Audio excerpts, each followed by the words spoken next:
Genç yıllarım başarı çıkarmandın, elime arnap alga çoğun çıkarganmın, anda men 13 yaşar bala gezim, canının ak sütüne alırımdı arnagamın.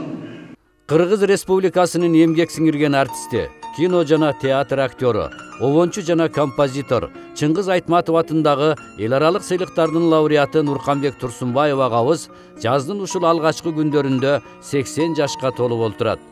Нурканбек Турсунбаев 1940 жылы 15 июлда Жумгал районундагы Чаек айылында колхозчунун үй бүлөсүндө жарык дүйнөгө келген.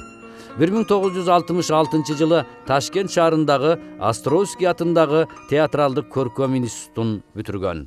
Кыргызда бир жакшы сөз бар, ашыкпаган арага коюнго жеттир деп. Мына бул чыгармачылык, анан өнөр деген бул туулган жерден, үй бүлөчүлүктөн башталат да. Анткени мына Жумгал жергесин таланттардын бешиги деп коесуңар. Эмне деген адамдар чыккан, Алып Кожомкул чыккан, Калыбат абыз чыккан, Мускалапон чыккан, Жамановтар, Отун Чийиптер деген, Анназды Бүйүсәрі Бешинаулы, Медина Алыбайттар деген, эмне деген улуу инсандар чыккан. Балким ошолордун да жөрөлгөсү балким таасир эткендир. Анткени мен алардын көбү менен кош иштештим, кошо жүрдүм, кошо көрдүм Чаектен бала кезде. Андан сырткары менин чоң атам Турсунбай чоң комузчу, дастанчы, куудул адам болгон. Жамакчы.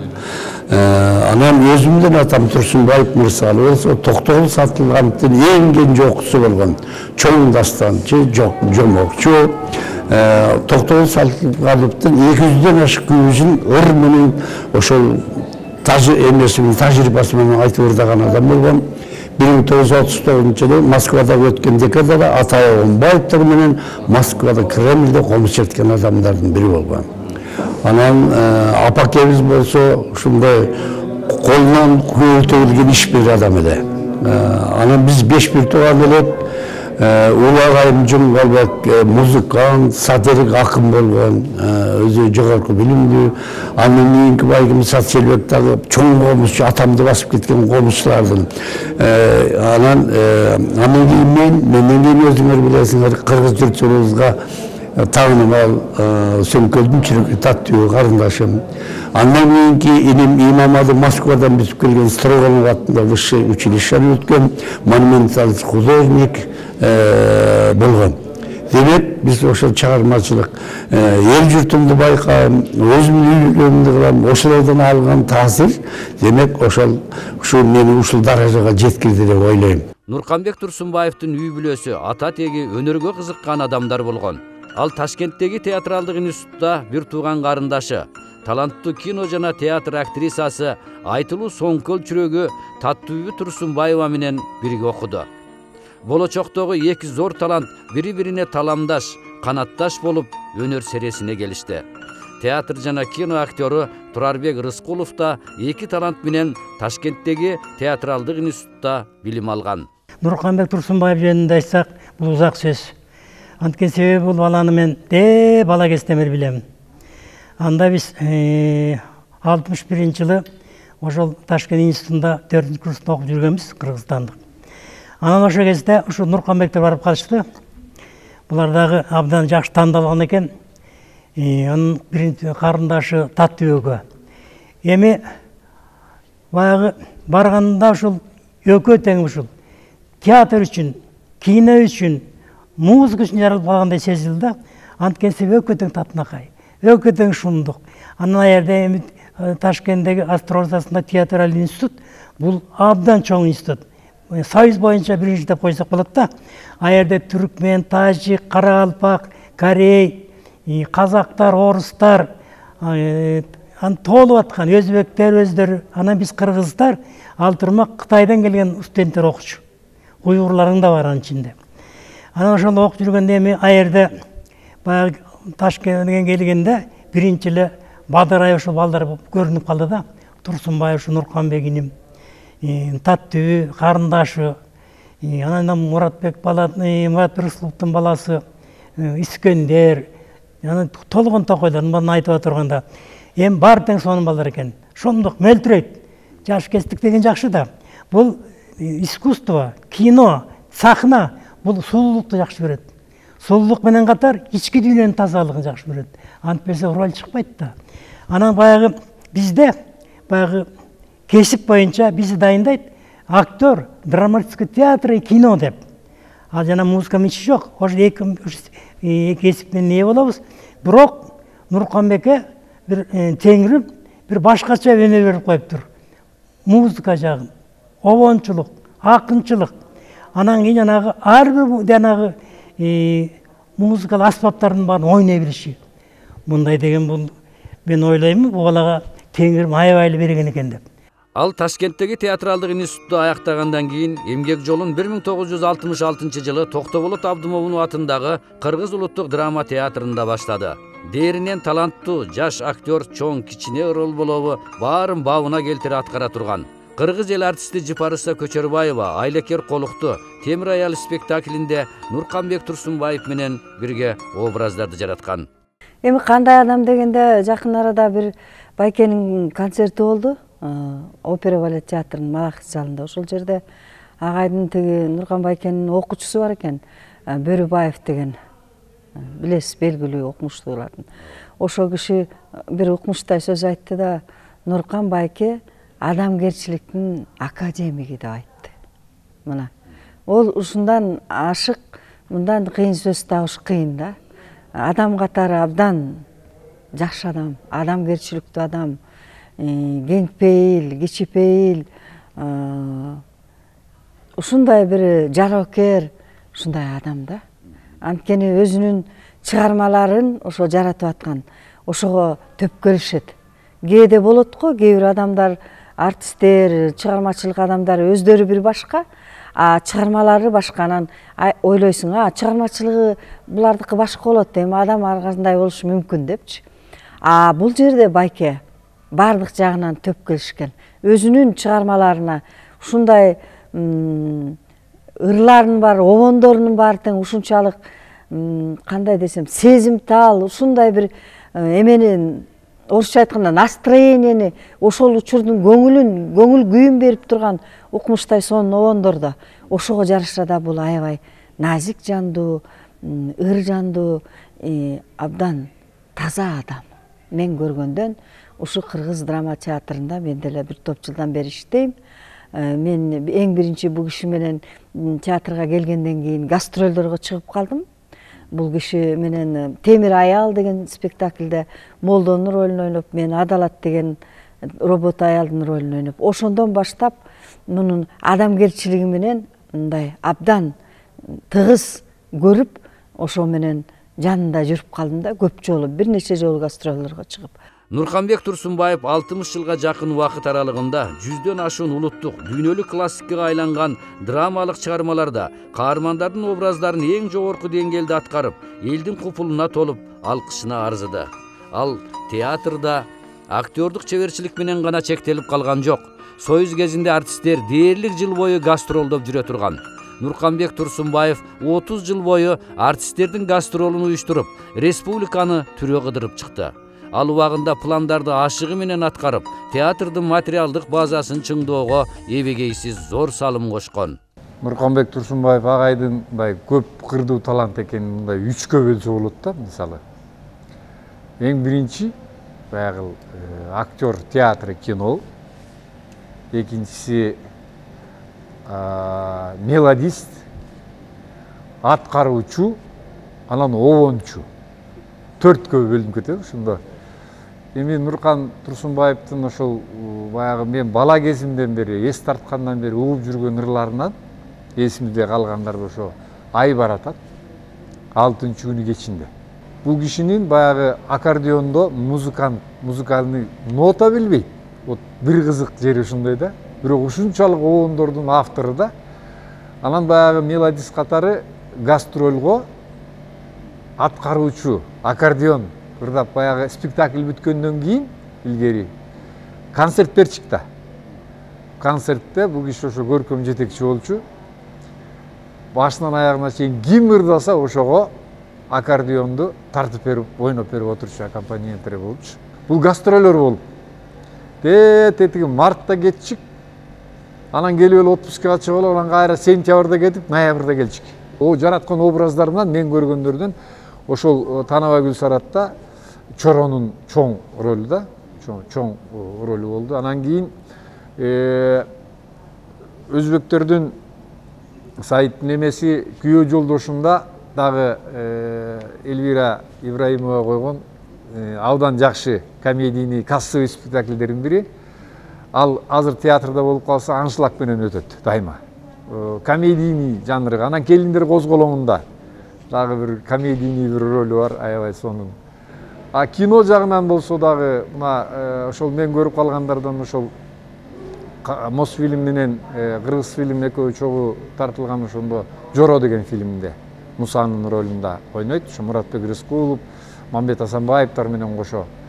Анан Дилетантта Аман Камчыбековдун тиги баланын ролу ошол алкаш ата энесинин ролун ойнойт.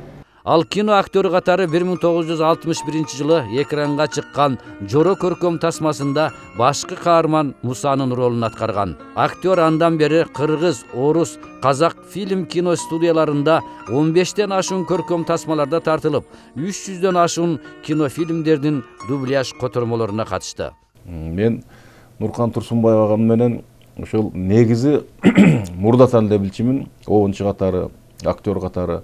Бирок тыгыз бул киши менен иштешип калганым мына Кыргыз драма театрына мен жетекчи болуп келгенден баштап 1999 жылдан баштап ушул 12 жыл ушул Нуркан агабыз менен бирге ушу бир театрда бир сахнада иштештик.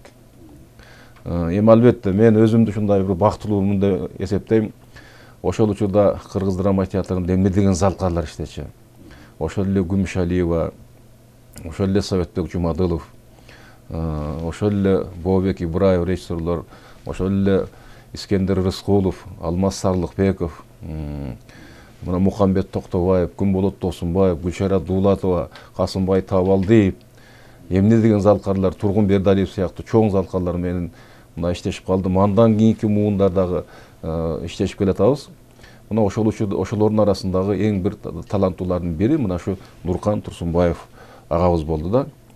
Нуркан агабыз мына ошол ойлоп отурсам, азыр мен сурап атпайм, ошо Нуркан Турсунбаев менен бүтүп келген ошол Ташкенттеги Островский атындагы театралдык институттан канча киши калды десек, 1-2 чөлө киши калыптыр. А театрда эмгектенип аткан мына ушу Нуркан Байкел экен. Мен Нуркан Байкелдин эмнесине таң калам? Бул киши универсал. Көп кырдуу талант. Бул жеке эле актерлук жагы эмес. Бул оончулук жагы. Анан кээде акындык жагы дагы бар.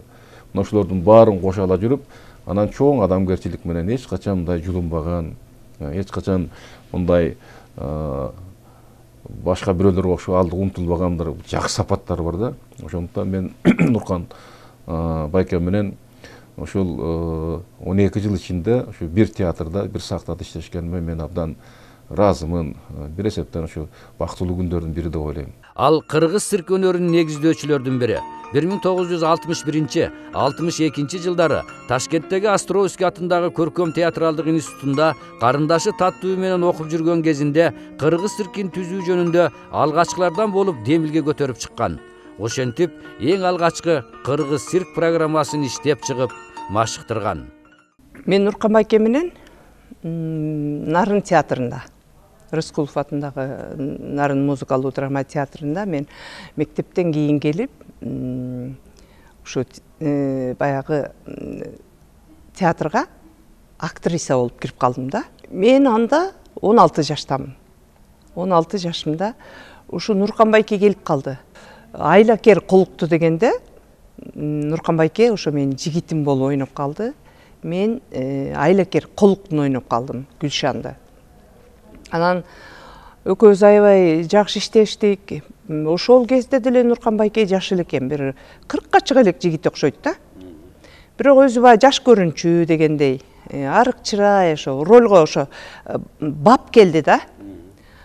Анан ошентип экөөбүз ойноп калдык. Аябай күлкүлүү пьеса болчу. Экөөбүздүн ролубуз тукмуш болчу. Мени уурдап, анан кайра алып келип эле ушундай эле бир кинодогудай болчу да. Анда мен ошо Нуркан Байкени мындай Эми жашырбай эле айта берелим, Нуркан байке деле 80 жашка чыкты. Нуркан байкеге чын эле театрдагы жаш келиндер, актрисалар аябай сыртынан мындай бир суктанып карашчу да.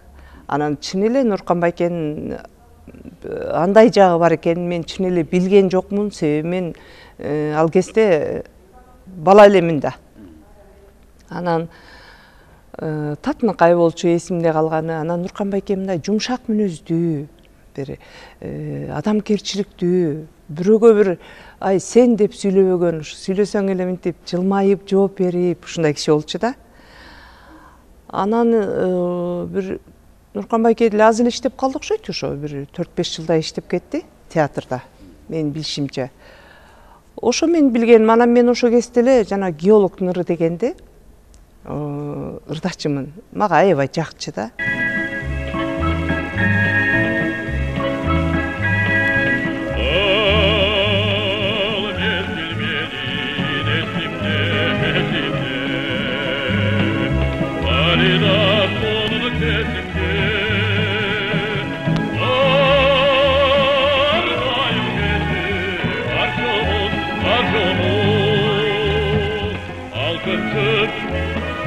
Altıncı da günü geçinde geçinde Ardayım gece parçamın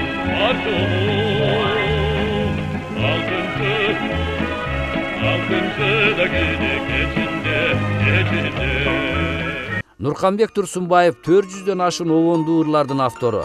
Анын 13 жашында чыгарган Энекем аттуу чыгармасы эмдигиче эне темасында жазылган чыгармаларга ат салдырбай келе жатат. Анын калың элдин катмарына сиңип, сүймөнчүлүк менен ырдалган обондуу ырлары арбын. Нуркан Турсунбаевдин ырларынын биринчи аткаруучусу да карындашы Таттуу болгон.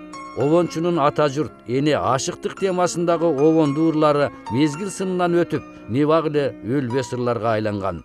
Мен биринчи ушу Нуркандын чыгармасынан таанышканым ушу 6-күнү кечинде деген обонду биринчи укканмын да. Ошондо ойлочумун, ким жазды болду экен, ким чыгарды болду экен ушул обонду депчи. Мен ошондо 7-чи класста болчумун. 7-чи класста Шаковтар мектеп-интернатында окучумун. Анан элдин баардыгы бул ыр чыкканда эле элге алынып кетти да. Анан биз да ырдап калдык. Калың элге жайылып кетти. Таттуунун аткарысында Айбаратат деген ырды Нуркан Турсунбаев, анан аткаруучу Таттуу Турсунбаев деп. Анан мына ошондон кийин билдим бул жигиттин обончу экенин. Анан ошондо эле ойлогом мен, бул жигиттин келечеги кең экен депчи. Мына азыр өзүңөр байкап атасыздар, мына бул теги Нуркандын өзүнө деле айттым, ай сен ушул жанагы Толубай сынчынын тулпарындай экенсиң депчи. Байкалбай жүрүп 80ге теги өтө мындай бул чыгармачылыгы мындайча айтканда ушул бара бара аябай өркүндөдү да. Азыр эми карабайсызбы, театрларда жалаң ушул Нуркандын концерти болуп атат. Анан кандай концерт болгону дагы бир 100 саат, 4 сааттык концерттер болуп атат. Анан мунун өзү чыгармачылыктын туу чокусу да. Ар ким ушул 3 саат, 4 сааттык концерт бере албайт. Болгону дагы жалаң өзүнүн ырлары. Анан мундагы бир чыгармачылыктын жакшы жери лириканын дагы бар, патриоттук тема да бар. Анан элди сүйүү, баягы мекенди сүйүү деген ырлары бар да. Бул мындай айтканда 4 тарабы кыбыла дегенде ушундай жакшы талант да. Нуркан агабыздын тылы үй бүлөсү да бекем. Анын демине дем, шыгына шык кошуп келе жаткан өмүрлүк жары Жыпар эженин эмгеги зор. Актёрдун ысыгына күйүп, суугуна тоңуп, ар бир чыгармасына алгачкылардан күбө болуп, керек болсо обондуу ырларды эсине сактап калып, кийин нотага түшүрөрдө үн кошуп ырдап, жаңырдын жаралышына өбөлгө болот. Мен эми Нуркан агайыңыздардын чыгармачылыгы боюнча ошо бала кезде күйөрман болгон окшойм деп ойлойм да. Мына мен өзүм бул Кант районундагы Сары Жагаш деген айылда төрөлгөм, бирок Кант районунда ошо Карла Маркс деген айылда чоңойгом. Азыр Жедигер деп айтылып калды. Анан мен өзүм бала көздөн ыр жандуу болгондуктан ырга шыктуу элем. Мен ушу Нуркан агайыңыздардын Энеме деген ырын ошол кымындай кезимен ырдап чоңойдум. Анан ошо Энеме деген ыр менен Кант райондук ошо биздин өздүк көркөм чыгармачылык иримдердин конкурсунда жеңүүчү болуп баш байгени утуп алгам ошо Энеме менен. Анан мен ушу Нуркан агайыңыздардын адам катары сапаттарына токтолсом, таза адам, үй бүлөчүлүктө өтө жоопкерчиликтүү адам. Мен оюмдагыдай мага өмүрлүк жолдош болуп берди да. Мынакей экөөбүз баш кошконубузга деле мынакей чейрек кылымдан ашып калды. Бирок ушул мезгил аралыгында өйдө карап бул киши жаман айткан адам эмес да. Мен туура эмес кетип баратсам, тамаша менен чымчып койсо түшүнөм да, тизигинди тартыш керек экен деши. Анан кийин Нуркан агайыңыздар мыкты ата. Мына биздин эки кызыбыз бар, эми баягы кыздар эле турмушка чыгып, үйлүү жайлуу болуп, тиги небере күттүк дегенде кыздарыбыздын ошо тиги атасы менен сырдашчы бала күнүнөн. Мен кичине аларга атасына караганда какус кукусту көп кылам да. Анан ошон үчүн атасы менен сырдашчы, атасынан укчумун, кыздарым ким менен сүйлөшүп, кимди тандап, эмне болуп атканын атасынан укчумун. Мен сырдашкан эле кыздым болгон жок. Хотя кыз бала энеге жакын болот дейт го. Анан Нуркан байкеңиздер жумшак адам, ушунча жан дүйнөсү таза, анан улуу кичүү менен тилди бат табышкан адам да. Анан Нуркан агайыңыздар өмүрүндө калп айтпаган адам. Нуркан агайыңыздар ушул эч качан мансабына карап мамиле күткөн адам эмес да. Улууга деле кичүүгө деле баарына деле бирдей мамиле кылат. Анан бир мисал келтире кетсем, мына мисал Нуркан агайыңыздар баягы кош канаттуу чыгармачылык адам да. Бир канаты драма жана кино актерлук болсо, экинчи канаты обончу композиторлук өнөрү. Атактуу агабыз 80 жашка толгон кутман курагына карабастан дале болсо чыгармачылык менен алектенип, жигердүү иштеп келе жатат. Талай ырысын эркелетип өстүргөн сүмбөпөнүп, балдарынан кыргызма кайтараңыз, сулуу чыкты таттыкем дейдир кызым.